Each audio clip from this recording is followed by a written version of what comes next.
London Сүйлөйт, BBC дүйнөлүк кызматы.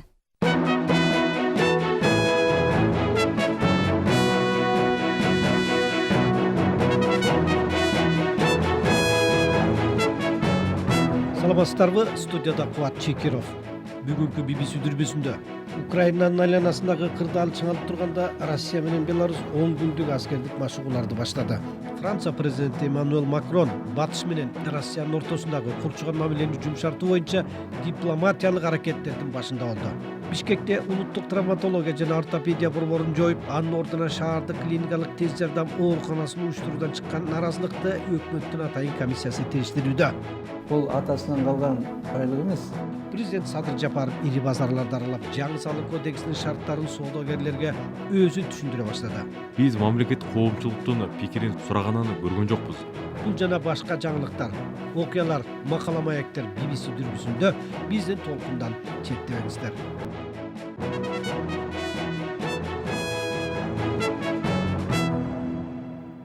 Дүйнөлүк жаңылыктардан баштайбыз. Бейшембиде Украинанын коңшусу, Москванын эң жакын союздашы Беларуста Россия менен Беларустун 10 күндүк аскердик машыгуулары башталды. Ага катышып жаткан аскердин саны 30 миңдей бар деп айтылууда. АКШнын президентинин басма сөз катчысы Джен Псаки бул машыгуулардын региондо чыңалуунун убагында өтүп жатканын эскалация деп атоодо. Бул аптада Эммануэл Макрон батыш менен Россиянын ортосунда Украина боюнча курчуган мамилени жумшартуу боюнча дипломатиялык аракеттердин башында болду. Россиянын Евробиримдиктеги элчиси BBCге анын өлкөсү Украинанын айланасындагы кризисти чечүүгө дипломатия жардам берет деп ишенип жатканын билдирди. Россия Украинага басып кирүүгө эч кандай планы жок экенин кайра айтып келатат. Бирок Украина менен болгон чек арасында 100 миң аскер топтоп койгондуктан батыш өлкөлөрү, анын ичинде Америка Кошмо Штаттары, орустар кайсы убакта болбосун чабуул башташы мүмкүн дейт. 2014-жылы Россия Украинанын Крым жарым аралын аннексиялап алган. Ошондон бери Украинанын чыгышында конфликт токтой элек. Россия колдоого алган жикчилдер бир топ аймакты ээлеп көзөмөлдөп турат. Согушта кеминде 14 миң адам жоготуу болду. Кремлдин өкүлү биргелешкен машыгуулар сырттан коркунуч күчөгөн убакта болуп жатканын айтууда. Бирок Чижов мырза BBCге азыркы убакта Беларуска топтолгон орус аскери машыгуулардан кийин өзүнүн туруктуу ордуна кайтып кетет деди. Франциянын президенти Эммануэл Макрон жетектеген 2 күндүк интенсивдүү дипломатиядан кийин кризистен чыгуунун дипломатиялык жолдору жөнүндө сунуштар пайда болду.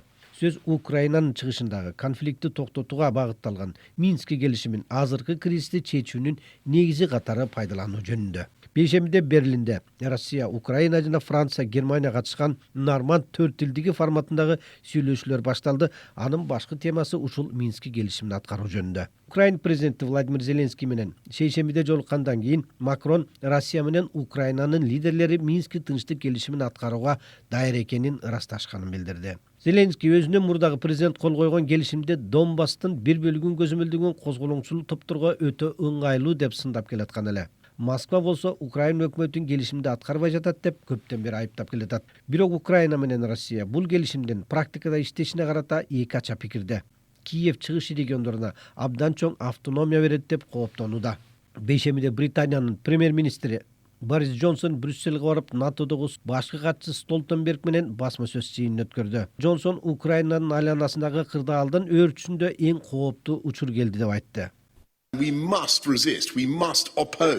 Бир канча өлкөлөрдү эркине карабай, бир уч кубаттуу мамлекеттер тагдырын чечкен учурга кайтып барбаш үчүн биз каршы туруп, ага жол бербешибиз керек. Ондогон жылдар бою Европа туш болуп жаткан улуттук каатчылык шартында алдыдагы бир нече күн эң кооптуу учур болушу ыктымал деп айтат элем. Россия батышка Европадагы коопсуздукту камсыз кылуу боюнча өзүнүн бир катар талаптарын билдирген. Анын ичинде Украина эч качан НАТОго кабыл алынбасын деп келатат. Бул талап четке кагылган, анткени батыш өлкөлөрү Украина өзүнүн коопсуздук чараларын өзү гана чечет деп эсептешет.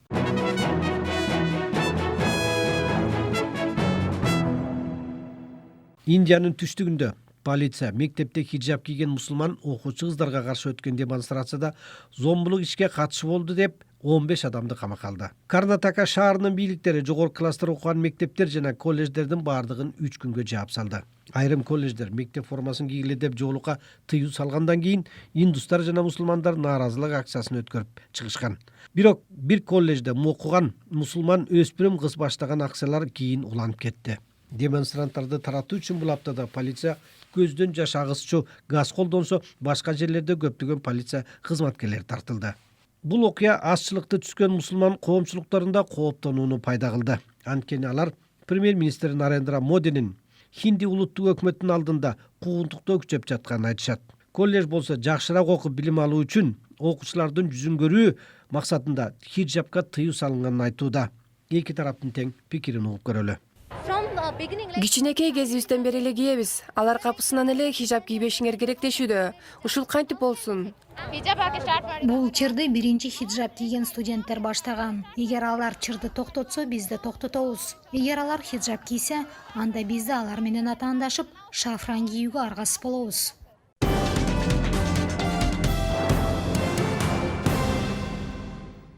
Жергиликтүү окуяларга өтсөк.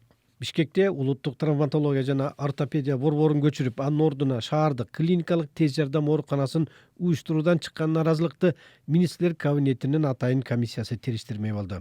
Ал ортодо тез жардам ооруканасын шаардын четине көчүргөндөн көрө Бишкектин чогортосундагы заңгыраган имараттарды эмнеге пайдаланууга болбойт деген талаш талкуулар жанданды. Бишкектин чогортосунда карапайым эл чоңдордун ооруканасы деп атаган президентке караштуу заңгыраган имарат бар. Ал депутаттар, чоң кызматтагылар жана мамлекетке кызмат өткөн адамдар менен алардын үй бүлөлөрүн тейлейт. Бермет Барктабасова медицина кызматкерлеринин профсоюзунун башчысы. Большая больница, серьезная больница, управ делами президента. Президенттин жана өкмөттүн иш башкармасынын ооруканасы элит адамдар үчүндөй. Алар жөнөкөй адамдардан эмнеси менен айырмаланат? Эмне үчүн килейген бир оорукана жалгыз элит адамдарына арналган? Алардын каны башкачабы? Же алар ак сөөктөрбү? Бул Совет мезгилинен келаткан дискриминация. Ал жакта шарттары жакшыраак дешет. Бирок мындай болбошу керек да. Дарылануунун стандарты баары үчүн бирдей болушу зарыл.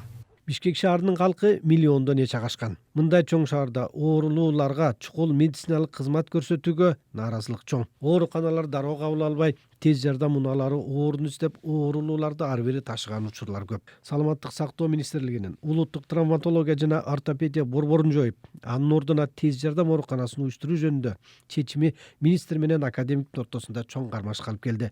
Сабырбек Жумабеков менен ал башкарган борбордун жамааты министрдин чечими мыйзамсыз деп четке кагып, анын дайындаган жаңы жетекчилерин киргизбей койду. Министрликтин алдында Бейшеналиевдин отставкасын талап кылган митингдер да болуп өттү.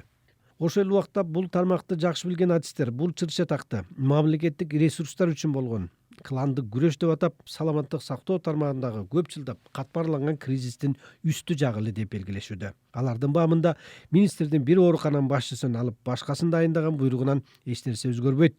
Бул тармакта терең тамырлаган коррупциянын кылы да кыйшайбайт. Декорациялык гана өзгөртүү болуп калат дешет. Кыргызстанда эгемендиктин алгачкы жылдарында саламаттык сактоо тармагын башкарып 9 жыл министр болгон азыр ардактуу үй салуудагы Накен Касиевди BBC маекке тартып, бул тармактагы жетекчилердин ортосундагы кармашка, шаардык тез жардам ооруканасынын улуттук травматология борбору ээлеген имаратка көчүрүү маселесине кандай көз карашта экенин сурадык. Бул азыркы талаш тартышка түшүп аткан мурун 4-чү больница деп эсептелүүчү. Анын союздун убагында мына мен министрдин орун басары болуп иштеп турганмын убактарда. Ошол убакта Москвадан ал убакта плановый система болчу. Ошол убакта келечекти ойлоп, шаарга Фрунзе шаары уже миллиондон ашып кетип атат. Элдин саны көбөйгөн сайын ошол жанакы биздеги курч мүнөздөгү же болбосо неотложный жардам абдан сөзсүз керек миллионный шаарга деп туруп, анан ошол 4-чү больница, значит, тез жардам же больница скорой неотложной помощи деп ошондо курулган болчу. Анан тилекке каршы кийин ошондой иштеп жакшынакай жардам болду. Мисалы, азыр ушул тез жардам кандай болуп калды? Мен кээде врачтар менен жолукканда айтат, ушу түнү менен кыдыра беребиз дейт. Эгер оорулар болсо, бир больницага барсаң ал албайт дейт, тиги алып бар дейт. Мамакеевке алып барсаң ал гинекология алып бар дейт. Гинекология алып барсаң ал теги национальный госпиталга алып бар дейт. Ушинтип таңды таң аткыч жакты ооруларды тапшыра албай, азабыбыз жетип кээде үйүнө алып барып коебуз дейт. Мына тез жардамдын ооруканасынын жок болуп кетишин бирден бир чоң азыр ушундай болуп атат да. Ошондуктан бул өтө керектүү жана негизделген оорукана болчу. Анан тилекке каршы мен ал жылдары Ошто башкы иштерге өтүп кеттим. Бул оорукананы ошол 2003-2004 жылдары мен угуп калдым. Ошо травматология борбору кылып, мурунку тез жардам ооруканасы жоюлуп, травматология болуп калды деп. Анан эми бүгүнкү күндө маселе болуп атат. Ошол тез жардам ооруканасы керекпи жокпу деп. Мен ойлойм, ал абдан азыр керек болуп турган убакыт. Ошол мурунку жоготулган оорукананы кайра калыбына сөзсүз түрдө келтириш керек. Себеби канчалык тезирээк жардам көргөзсөк, айрыкча могу инсульт оорусуна, жанакы уулануу, отравление менен көп түшөт, ожог менен, күйүк менен көп түшөт, инсульт менен көп түшөт. Мына ошол ооруларга канчалык тезирээк жардам берсек, ошончолук тезирээк алардын өмүрүн сактап калышка мүмкүнчүлүк болот. Медицинанын активисттери айтып атат да, шаардын чоң ортосунда заңгыраган имарат турса, мисалы үчүн чоңдордун ооруканасы деген, ошол жерге эмнеге жана тез жардам ооруканасын көчүрүп келүүгө болбойт? Анан шаардын четиндеги ооруканага ооруларды өтө жеткиргенде момундай азыркы учурда пробка болуп атат, жеткиргичекте кээде кансырап эле адамдар өлүп калган учурлар болуптур да. Ал 4-чү оорукана биринчиден ошондо пландаштырып туруп, Союздун убагында бүт баарысын расчеттуруп жасалган. Биринчиден азыр жол маселеси туура чечилген. Анан объездной бир эмес 2 жолу бар. Түштүк жагынан да жол бар, түндүк жагынан да жол бар. Экинчиден анан анда жанында атайлап курулган кан куюучу станция курулган. Ошо атайын ошол зданиянын жарымы азыр бош турат. Ошонун баары пландаштырып туруп Союздун убагында курулган. Анан эми ал жанакы өкмөттүн же болбосо президенттин алдындагы дарылоо мекемесин аны дагы туура пайдаланыш керек, бирок аны бүгүнкү күндө жоюп башка системага өткөрүштүн деле кажети жок. Себеби карагар таңдарыбыз бар. Экинчиден президенттин алдында кандай болсо да өзүнүн лечебницасы сөзсүз түрдө болуш керек. Себеби ошол аппаратка, өкмөттүн мүчөлөрүнө, жогорку кеңештин депутаттарына, анан элге журтка кызматы сиңген адамдарга өз убагында сапаттуу кызмат көргөзүп турса, эч кандай зыянчылыгы жок. Эми баарысын демократия деп эле теңеп койгондо болбойт да. Кандай бир алар ошондой мындай жок дегенде шарты жагынан айырмалана турган медицина кызматына аларга керек, жана аны эч убакта мен ойлойм аны жоюштун азырынча жоюштун кажети жок. Ал тез жардамды ордуна келтирсек, травматология мурунку орду турбайбы? Мына 4 этаждуу здание бош эле турбайбы? Ошону кайрадан реконструкция кылып эле травматологияны ушул жерге алып келип койсо деле болот. Анан бара-бара травматологияда курулуш керек да. Дагы бир аябай катуу талкууланып аткан маселе мына эгемендик жылдары дейт, Кыргызстандагы, асыресе Бишкек шаарындагы чоң ооруканалар өзүнчө бир академиктердин мындай жеке монополиясына айланып кетти дешип атат да. Баягы сөз Мамакеевдин улуттук хирургия борбору, Мирахимовдун кардиология борбору, ошол эле азыр чыр-чатак болуп аткан Жумабековдун улуттук травматология ортопедия борбору жөнүндө сөз болуп атат да. Мындай бир чындык бар да, ошону биз аттап өтүп кеттик тилекке каршы. Биринчиден ошол илимий практикалык борборлор, кардиологиядагы, травматологиядагы, ошол эле хирургиядагы, детский жанакы Мурда Узакбаев деген мырза иштеп кетти. Ушул борборлордун баары научно-практический деп эсептелет. Алардын баардыгында устав бар. Уставга карата ошонун жетекчилери 2 эле мөөнөт иштеш керек. 5 жылдан 1 мөөнөт, эгер кайра шайлоодон өтсө 10 жыл. Негизги мыйзамда ошондой аталган. Себеби мына өзүңүзгө белгилүү, көбүрөөк иштеген жерде эмне болот экен? Коррупция болот. Көбүрөөк иштегенде кимдерди алып келет? Биздин менталитет боюнча тууган туушкандарын алып келет. Көбүрөөк иштеген жерде де дос тамырларын тартат, чтобы тынч, ылдый жак, тынч болуш үчүн. Анан эң башкысы ал ооруканалар каралбай калат. Көпчүлүк өзүнүн чөнтөгүн иштей баштайт да. Ошондуктан жанакы 5 жылдан 2 мөөнөт деген сакталбай, кээ бирлери 20-30 жыл отуруп алып туруп, тиякты карабай, өзүнүн гана кызыкчылыгын карап калган заман болуп калды. Мына бул сөзсүз түрдө калыбына келиш керек дагы, жана 2 мөөнөт. Эгер ошол ученый совет, илимий совет шайлап 2 мөөнөткө жарактуу медициналык тармак жакшы кетип атат, илим кирип атат, система оңолду десе 2 мөөнөткө шайланат. Болбосо 1-чи мөөнөттөн кийин башка директор келиш керек. Мына азыр кардиология борборунун директору Жумагулова 2 шайлоо өттү, дагы 3-чүсүнө министр суранса да болбой, ал киши арсын жасып кетти. Себеби ал келечекте ойлонгон, ошол жерге өзү бир монстр болуп калбайын деп 2 мөөнөт иштеди да кете берди. ошондой башка директордун баары так ушундай 2 миллиондон ашык иштебеш керек. Себеби бул атасынан калган байлык эмес. Бул ата бабасыларга белек кылган эмес да. Ал элдин байлыгы да. Биз кээде мыйзам тааныбай, баягы понятие менен иштеп калып атабыз да. Түшүнүк менен кадыр баркы бар экен, урматы бар экен, элге кызмат кылып аткан экен. Элге кызмат кылса, ошол эл ага өзүнүн акчасын төлөп берип атат. Мисалы директор болбосо 2 мөөнөттөн кийин ал ошол жерде советник болуп калып операциясын кыла берсин. Же болбосо ал жерде кафедранын башчысы болсун дагы жасаган операциясын жаса берсин. Бирок ал ишти 2 мөөнөттөн ашык ээлеп алышкан эч кандай моралдык дагы, укуктук дагы, закондук такысы жок. Мына ошол бизде сакталбай, көп жерде биздин медицина аксап аткандын бирден бир иши так ушундай болуп атат. Бул Кыргызстандын мурдагы саламаттык сактоо министри Накен Касиев менен маек болду.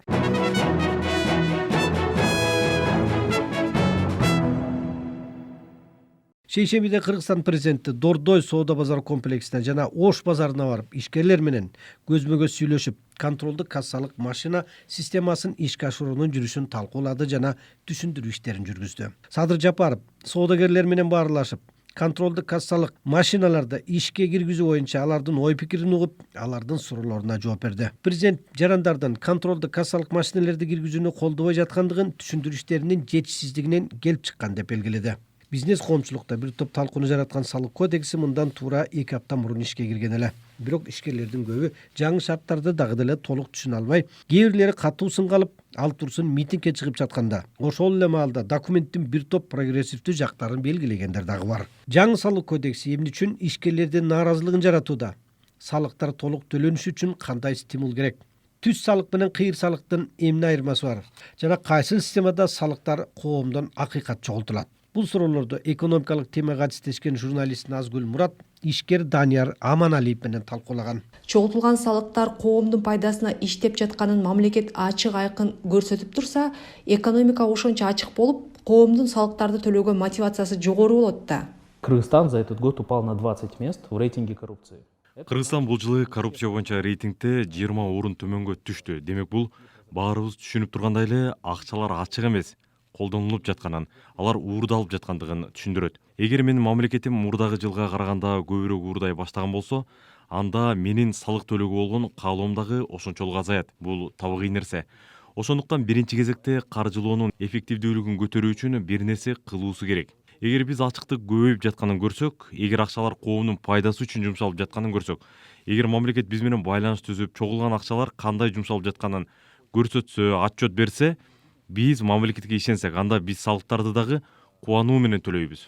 Биз азыр Каржы министрлигинин сайтынан 2021 жылдын бюджеттин аткарылуусу боюнча эч кандай маалымат таба албайбыз. Кварталдык отчеттор да жок. Статкомдун сайтында дагы акыркы жыл үчүн жарытылуу отчеттор жок.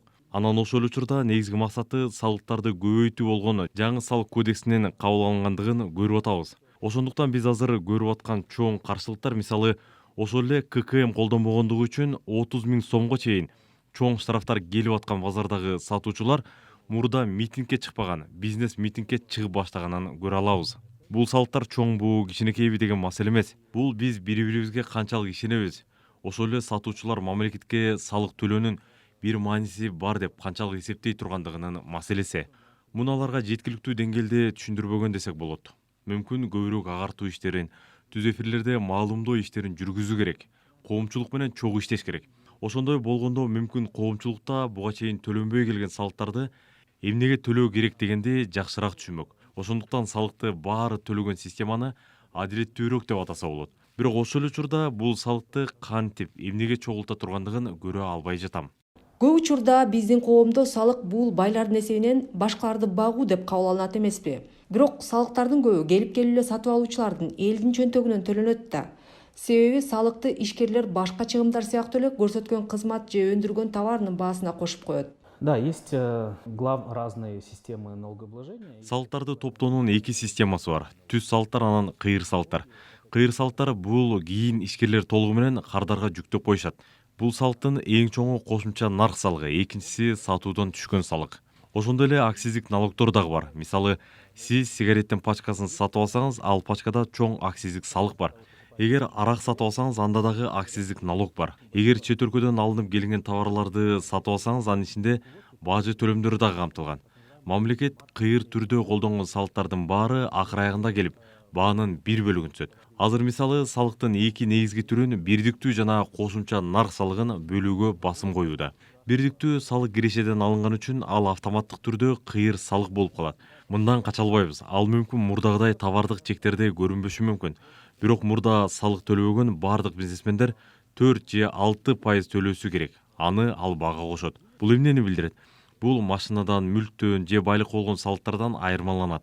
Көпчүлүк өлкөлөр кимде байлыгы көп болсо, ошол көбүрөөк салык төлөй турган системага көбүрөөк басым кылышат. Андан айырмаланып, кыйыр салыктарды сатып алган бардык кишилер төлөшөт. Бул мисалы, эгер сиз бир колбаса сатып алсаңыз, айрыкча бардык салыктарды төлөгөн Газпром, Глобус, Фрунзе же Народный сыяктуу жалпы салыктардын баарын төлөгөн жерден сатып алып, салыктар байлардан алынып, кедейлерге бөлүштүрүлөт десеңиз, бул туура эмес. Эгер биздин система түз салыктарга басым кылсак, ошентип айтсак болмок. Азыр биздин бюджеттин 70%дан ашууну салыктардан куралат. Ал эми анын 79%дан ашууну кыйыр салыктардан түзүлөт. Ал эми жаңы системада кыйыр салыктардын көлөмү андан дагы көп болот.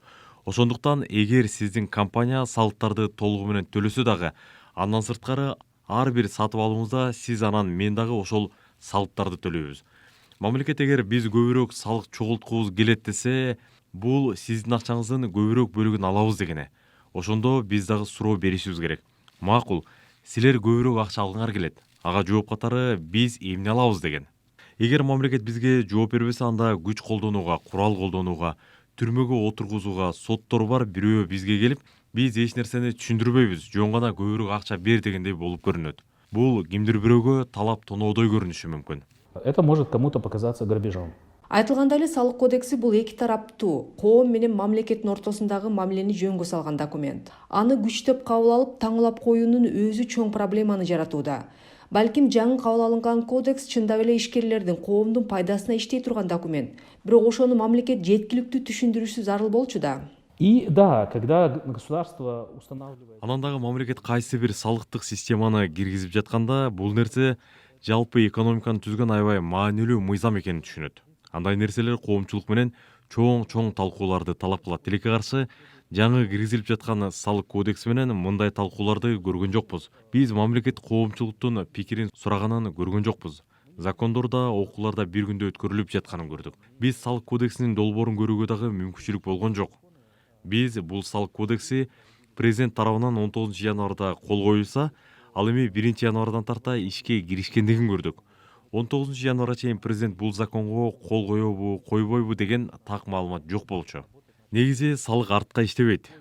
Бирок бизде ушундай болуп калды. Бул дагы мамлекет бул кодекс боюнча элдин пикири менен эсептешпей тургандыгынын көрсөткүчү десек болчудай.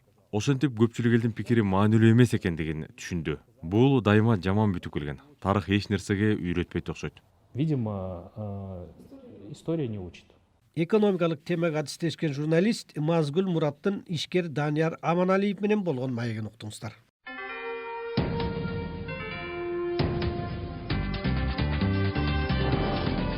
Аба толкунунда BBC. Берүүбүздү улантабыз. Россия Кыргызстанда атом электр станциясын курат деген кабар өлкөдө жаңы талаш талкуунун барагын ачканын мурдакы берүүлөрдө кабарлаган элек. Бул жолу атом электр станцияларын куруунун дүйнөлүк тажрыйбасына дүйнө чабыт берүүбүздө токтолобуз. Талкууда адаттагыдай эле коомдук ишмер Алмаз Кулматов жана журналист Азимжан Ибраимов.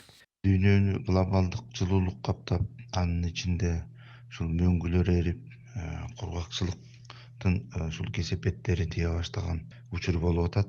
Мына андыктан көптөгөн мамлекеттер бүгүнкү күндө эртеңки келечегибизди, энергетика маселесин кантип чечебиз деген маселенин үстүндө ой жүгүртүп атышат да. Мунун ичинде Кыргызстан да бар. Мисалы, өткөн айдын аяк ченинде Кыргызстан менен Россия ушул Кыргызстанда атомдук электр станциясын куруу жөнүндө меморандумга кол коюшту да.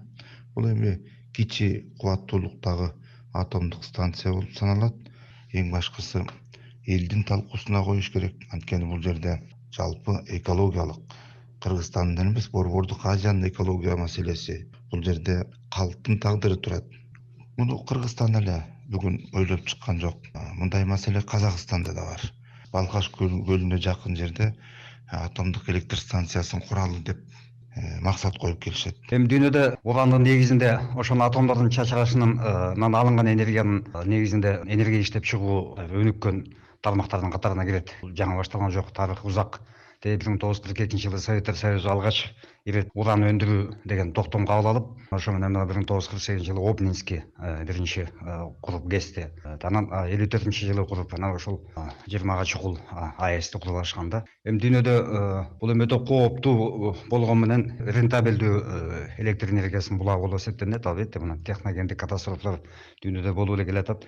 Уран менен АЭС менен байланышкандардын дагы ошол жана Айдахада, Америка Кошмо Штаттарында, Японияда мына 10 жыл мурун Фукусимада, Чернобыль АЭС мынакей кесепетин дүйнөдө эң ири техногендик катастрофа деп эсептелинет. Анын саат салакасынан адамзат али кутула элек да. Ошондо дагы атомго байланышкан электр станцияларын куруу токтоло элек. Дүйнөнүн 33 мамлекетинде ошол жүздөгөн АЭСтер иштейт. Азыр дагы мынакей Мексикада, Канадада, башка Аргентинада, мына Казакстанда коңшу Арменияда мынакей ошолор курулуштары жүрүп жаткан мезгили да. Демек адамзат ошол жаңы электр энергиясынын булагын катарына кирбесе дагы ошол эскисин бир жакшыртуу менен технологиялык жактарын терең коопсуз жагын күчөтүп анан салабыз деген аракеттин үстүндө да. Туура, эми атомдук электр станцияны мына азыркы кезде көп өлкөлөр куруп атышат. Андан баш тарткандар да бар. Башталышы бул мына биринчи жолу Америка Кошмо Штатында ядролук реакторлорду куруп, биринчи жолу атом электр станциясы курулган экен. 1948-жылдары. Атом электр станциясынын блокторун куруу абдан кымбат экен. Блоктун курулушу $8 миллиард талап кылат экен. Бул башкача айтканда күн электр станциясынан 5 эсе кымбат. Шамалдын курулган электр станцияларда 4 эсе кымбат. Биологиялык станциялардан 2 эсе кымбат турат экен да. Бирок ошого карабастан эң аягында ушул жанагы айткандай коопсуздук техникасын эске алса, экономикалык жана башка талаптарды эске алса, бул абдан пайдалуу деп эсептелип келет да. Дүйнөдө ушул атомдук электр станциялар боюнча эң ири мамлекет болуп калаттуусу ушул Америка Кошмо Штаттары. Анан Советтер Союзу, Япония, анан Украина. Бирок АЭСтердин саны көптүгү боюнча ошо Россия алдыңкы орунда. Эми анын дүйнөнүн калган мамлекеттериндеги курулуп жаткан АЭСтер дагы жетиштүү болуп атат. Мына жылдан жылга көбөйүп салабыз дегендердин ниети күчөп арылып баратат аракети. Бирок ошонун албетте коопсуздугу маселесине келгенде эле биздин айдан атегерек буга чейинки болгон катастрофалар эсине түшүп, биздеги уран калдыктары жогото албай аткан кесепеттер эле ушул маңдайыбызга чыга калганы болуп атат да. Демек албетте муну жет өлчөп бир кесе турган өтө татаал иш, албетте ишке ашып кетсе жакшы деген ойдобуз да. Дүйнөдө 32 мамлекет ушул атомдук электр станцияларын пайдаланат экен. Ушунун жардамы менен электр энергиясын алышат.